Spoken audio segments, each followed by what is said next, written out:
khabar semua? Bismillahirrahmanirrahim.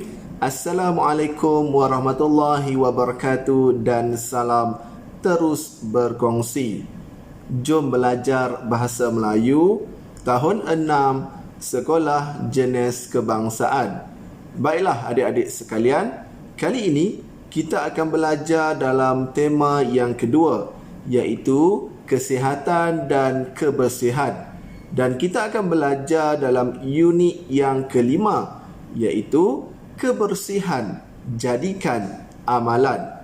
Jadi, adik-adik sekalian, bolehlah merujuk buku teks Bahasa Melayu tahun 6 Sekolah Jenis Kebangsaan Semakan 2017 pada muka surat 29. Baiklah, kita lihat terlebih dahulu apakah standard kandungan yang kita akan belajar kali ini. Standard kandungan yang kita akan belajar kali ini ialah 2.3, iaitu membaca dan mengapresiasi pelbagai bahan sastra dan bahan bukan sastra. Seterusnya, kita lihat pula standard pembelajaran yang kita akan belajar kali ini. Baiklah adik-adik sekalian, standard pembelajaran yang kita akan belajar kali ini ialah 2.3.1, iaitu membaca dan menganalisis kandungan teks karya sastra dan karya bukan sastra untuk membuat ramalan. Baiklah, objektif pembelajaran yang kita ingin capai dalam pembelajaran kali ini ialah anda, iaitu murid-murid, dapat membuat ramalan dengan menyambungkan cerita dalam petikan nyahkan habuk. Seterusnya, jom kita baca bersama-sama petikan yang bertajuk nyahkan habuk. Baiklah, jika dilihat dalam petikan ini, ada dua tempat yang ada simbol mulut. Jadi tempat itu kita perlu sambungkan, iaitu kita perlu membuat ramalan. Apakah sambungan cerita yang sesuai dimasukkan pada bahagian di sana? Baiklah. Pada pagi itu, Davina duduk di kerusi sambil menatap komputer tablet kesayangannya. Dia begitu asyik menonton video yang dimuat turun daripada laman sesawang kesihatan. Acum!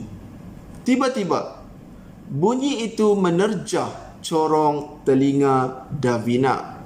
Bunyi itu bukan sekali, tetapi berkali-kali. Rupa-rupanya, bunyi itu datangnya daripada Mina, adik bongsu Davina.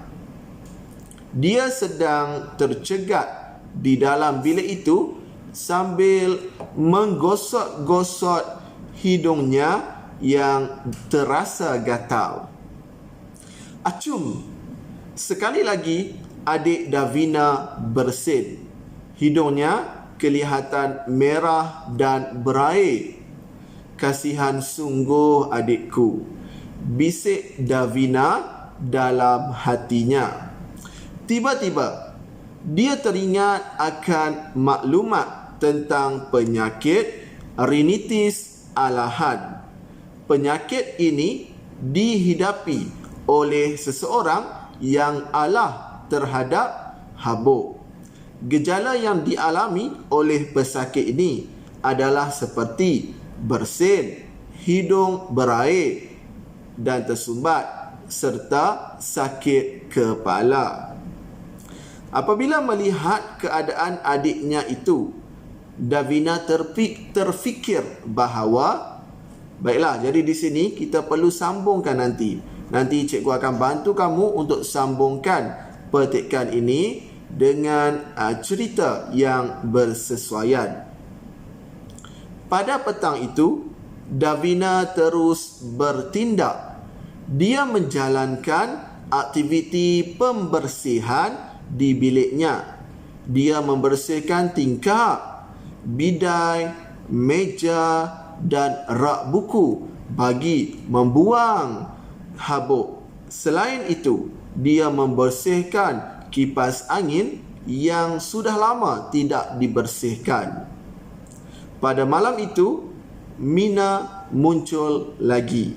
Kali ini juga merupakan tempat yang kedua yang kita perlu sambungkan cerita sebentar nanti.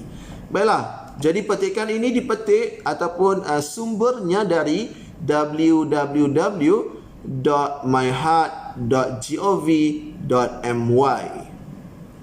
Baiklah, jom kita lihat ramalan yang cikgu bantu kamu untuk sambung ataupun kita sambung petikan pada gambar mulut sebentar tadi.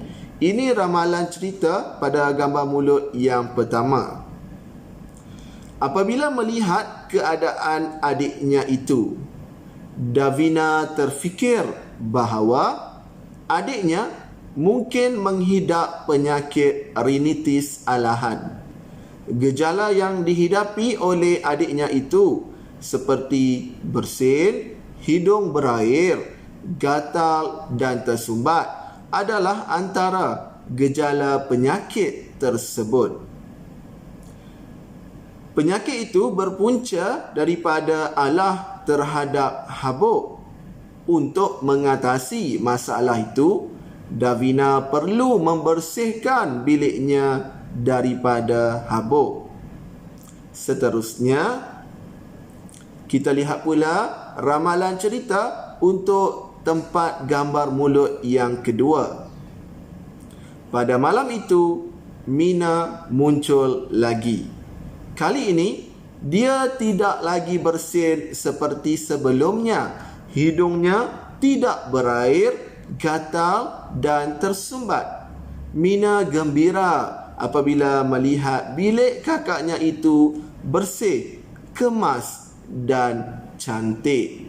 Baiklah, jadi ini merupakan ramalan yang cikgu buat untuk bantu kamu supaya dapat lengkapkan dua tempat gambar mulut dalam petikan nyahkan habuk sebentar tadi. Jadi anda juga boleh membuat ramalan sendiri dengan menjadikan apa yang cikgu telah buat ini sebagai rujukan dan juga panduan. Baiklah, kita lihat pula dalam buku teks kamu bahagian bawah, iaitu ada gambar seorang kanak-kanak perempuan, iaitu digambarkan sebagai watak Mina, yang mana kita perlu kenal pasti berdasarkan petikan sebentar tadi, apakah antara masalah Mina. Jadi di sini cikgu telah senaraikan 3 masalah Mina. Yang pertama, hidungnya gatal. Yang kedua, alah terhadap habuk. Dan yang ketiga, hidungnya tersumbat. Baiklah, jadi itu sahaja pembelajaran kita untuk kali ini. Diharapkan video ini dapat membantu adik-adik sekalian dalam meningkatkan penguasaan dalam subjek Bahasa Melayu. Jadi, semoga kita berjumpa lagi dalam pembelajaran yang akan datang. Sekian, terima kasih. Jumpa lagi. Assalamualaikum. Bye-bye.